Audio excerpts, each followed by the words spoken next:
ဆိုတော့ဒီယုံကြည်ခြင်းကလည်း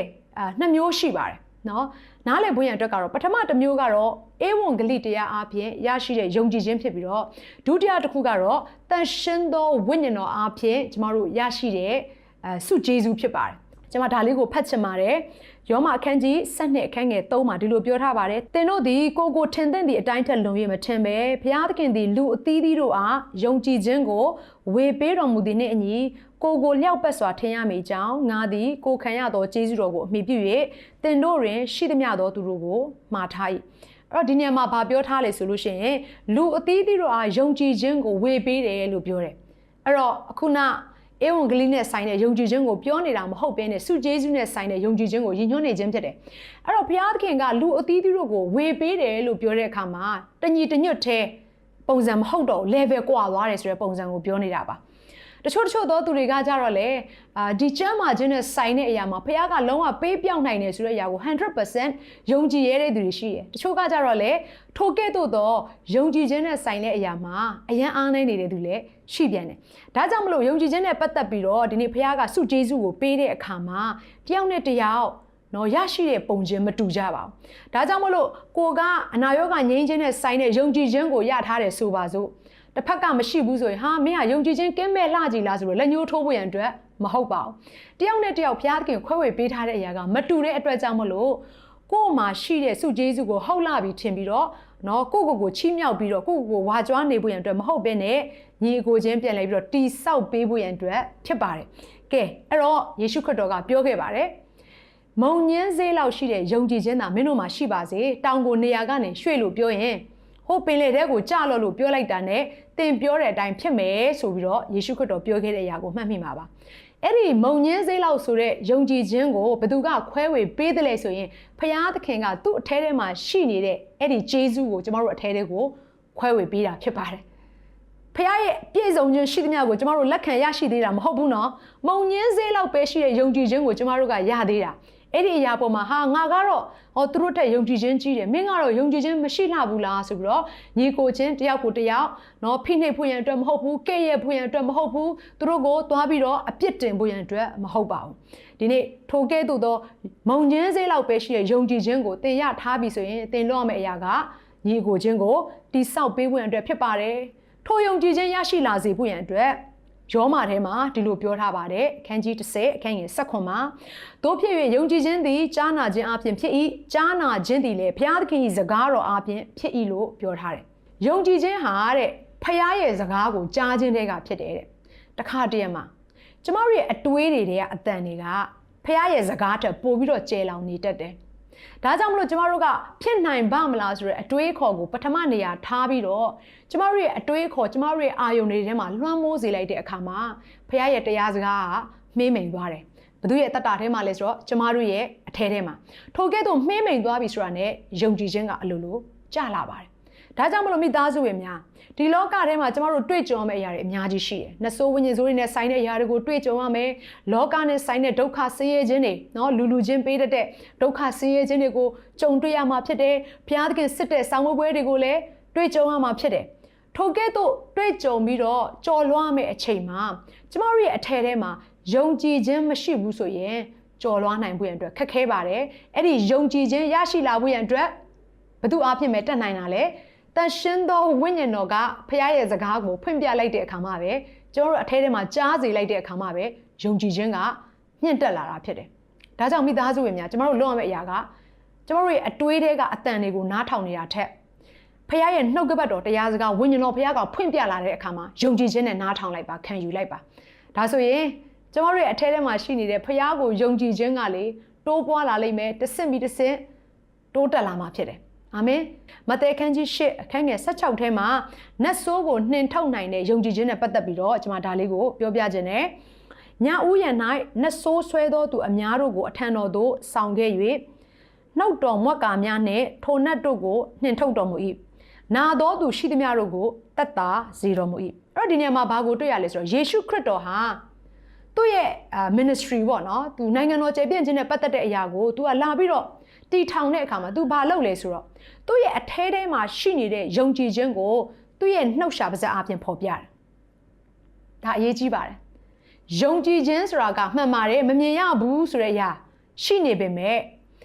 ယုံကြည်ခြင်းကတစ်ဖက်မှာမြင်လဲမြင်ရပြန်တယ်ဘာကိုဆိုလိုတာလဲကိုယ်အထဲထဲမှာရှိနေတဲ့အရာကိုလူတွေကမမြင်ရပေမဲ့ကိုယ့်ရဲ့ပြောဆိုခြင်းကိုယ့်ရဲ့ကြင်ကြံပြုမှုခြင်းအပြင်အထဲထဲမှာရှိနေတဲ့ယုံနေတဲ့အရာကိုအပြင်ကအသက်သေထူတယ်မနေ့ကလည်းကျွန်မနတ်ဆိုးဝင်တဲ့အမျိုးသမီးနဲ့ပတ်သက်ပြီးတော့ကျွန်မအနေငယ်ပြောပြခဲ့ပါတယ်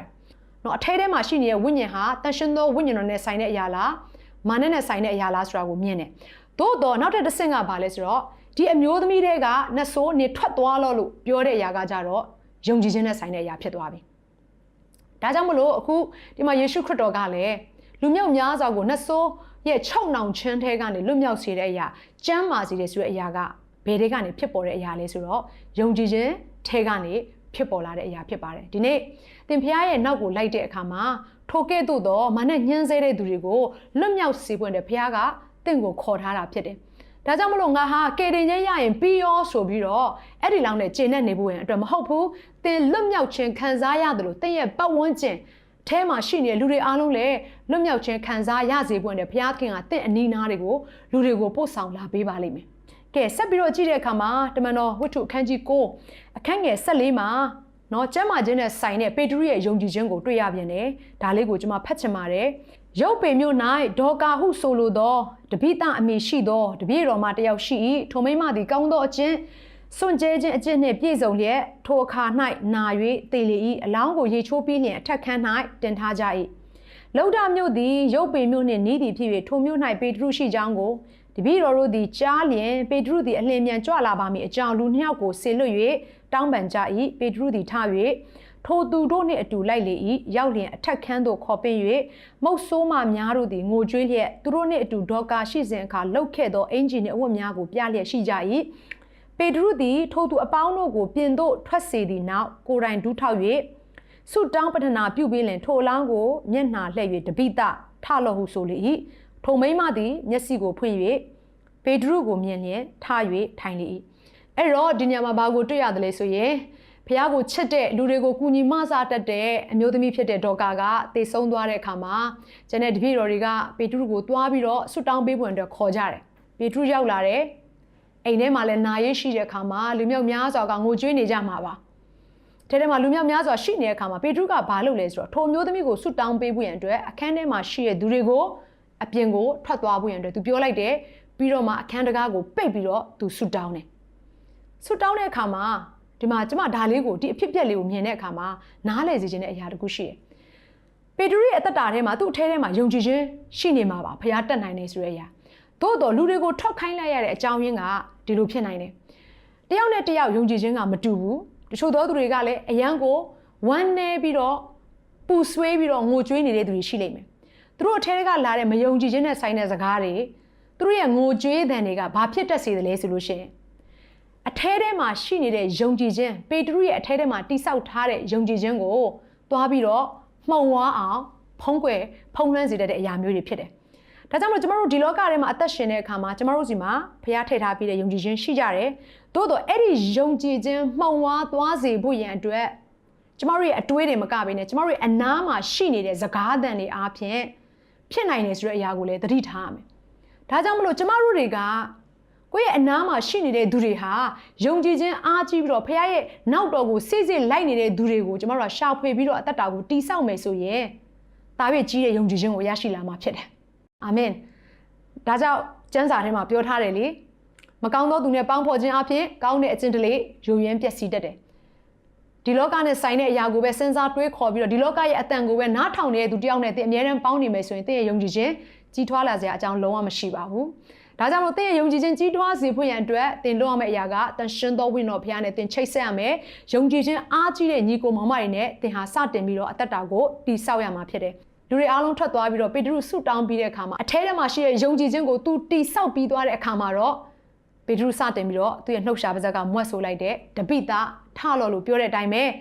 သူမွတ်ဆိုတဲ့အတိုင်းပဲသေနေတဲ့တပိတဟာထပြီးတော့ချက်ချင်းပဲမျက်စိဖွင့်ပြီးတော့အသက်ရှင်သွားတယ်ဆိုတဲ့အကြောင်းအရာကိုတွေ့ရတယ်။အဲ့ဒီမှာကျွန်မပြောချင်ပါတယ်ယုံကြည်ခြင်းဆိုတဲ့အရာကကြည့်လိုက်ရင်လူတယောက်ရဲ့အထဲထဲမှာရှိနေတဲ့အတွက်ကြောင့်မလို့မမြင်ရဘူးလို့ထင်စရာအကြောင်းရှိပေမဲ့အဲ့ဒီလူရဲ့အပြောအဆိုဟာသူ့ရဲ့ယုံကြည်ခြင်းကိုထင်ဟပ်စေတယ်။ကိုပြောတဲ့စကားကိုသူတစ်ပါးကိုပဲကြားစေတာမဟုတ်ဘဲနဲ့ ကိုယ်တိုင်နားထောင်တတ်တော်သူဖြစ်ပါယုံကြည်ခြင်းနဲ့ဆိုင်တဲ့အရာတွေကိုပြောနေလားကိုပြန်ကြည့်ပါယုံကြည်ခြင်းနဲ့ဆိုင်တဲ့အရာတွေကိုပြုမှုနေသလားဆိုတဲ့အရာတွေကိုဆင်ခြင်ပြီးတော့ဒီနေ့အသက်တာကိုဒီစုကျေးဇူးတွေထဲမှာတာ၍ကြီးထွားစေဖို့ရန်အတွက်ပြင်ဆင်ကြပါစို့လို့မိသားစုဝင်တယောက်ချင်းတိုင်းကိုကျွန်မတိုက်တွန်းလိုပါတယ်နှုတ်ကပတ်တော်ကိုခံယူတဲ့မိသားစုဝင်တယောက်ချင်းတိုင်းအသက်တာထဲမှာဒီနေ့ဝိညာဉ်တော်ဖခင်သွန်းလောင်းတဲ့အရာမှန်သမျှခံစားရပါစေလို့ကျွန်မဆုတောင်းပြီးတော့တယောက်ချင်းတိုင်းကိုကောင်းချီးပေးပါတယ်အခုချိန်မှာအသက်တာအသီးသီးကိုစက္ကန့်အနှံကြပါစို့အသက်ရှင်တော်ဖခင်ကျွန်တော်တို့ဒီလောကထဲမှာအသက်ရှင်တဲ့အခါမှာဒီလောကရဲ့အတန်များစွာကိုကြားရပါတယ်ဒီလောကရဲ့အတွေးခေါ်အများစွာဟာတာမတို့ရဲ့အသက်တာထဲမှာလွှမ်းမိုးခြင်းရှိလာပါတယ်ထိုကဲ့သို့ဆက်၍မလွှမ်းမိုးဖို့ရန်အတွက်အထဲထဲမှာရှိနေတဲ့ယုံကြည်ခြင်းမှင်းမိန်ခြင်းမရှိစေဖို့ရန်အတွက်တာမတို့အသက်တာများကိုဒီနေ့ကိုတော့အရှိမချထားပါပြီသူငယ်ကဲ့သို့သောယုံကြည်ခြင်းနဲ့ကိုတော့သုံးလောက်သမျှအရာအားလုံးကိုတော့သင်ပေးသမျှအရာအားလုံးကိုတော့ကြားစေလူသမျှအရာအားလုံးကိုလက်ခံဖို့ရန်အတွက်ပြင်ဆင်ကြပါပြီဘုရားသခင်ဟာလေလုယာဒီနေ့ကိုတော့ထံမှလာတော့ကြီးစွာသောမုံညင်းစေခဲ့သောယုံကြည်ခြင်းကိုသားသမီးတို့လက်ခံရယူပါပြီဘုရားသခင်ဒီလောကနဲ့ဆိုင်တဲ့အရာတွေအားလုံးကိုသားသမီးတို့စွန့်ထားခဲ့ပြီးတော့ဒီလောကနဲ့ဆိုင်တဲ့အတန်တွေအားလုံးကိုသားသမီးတို့နားမထောင်မဲနဲ့လှည့်ထွက်ခဲ့ပြီးတော့ကိုရဲ့နှုတ်ကပတ်တော်တရားစကားအပြင်ကြီးထွားရင့်ကျက်ဖို့ရန်အတွက်အသက်တာများကိုပြင်ဆင်ပါပြီလက်တော်ထဲမှာအနှံ့ပါတယ်သားသမီးတို့အသက်တာထဲမှာထိုယုံကြည်ခြင်းကိုတာ၍မြင့်တင်ပေးဖို့ရန်အတွက်ဆုတောင်းတဲ့အခါမှာသခင်ခရစ်တော်ဘုရားသခင်မြတ်သောနာမတော်ကိုအမိပြု၍ဆုတောင်းဆက်ကပ်အနှံ့ကြပါတယ်အဖမြတ်စွာဘုရားသခင်အာမင်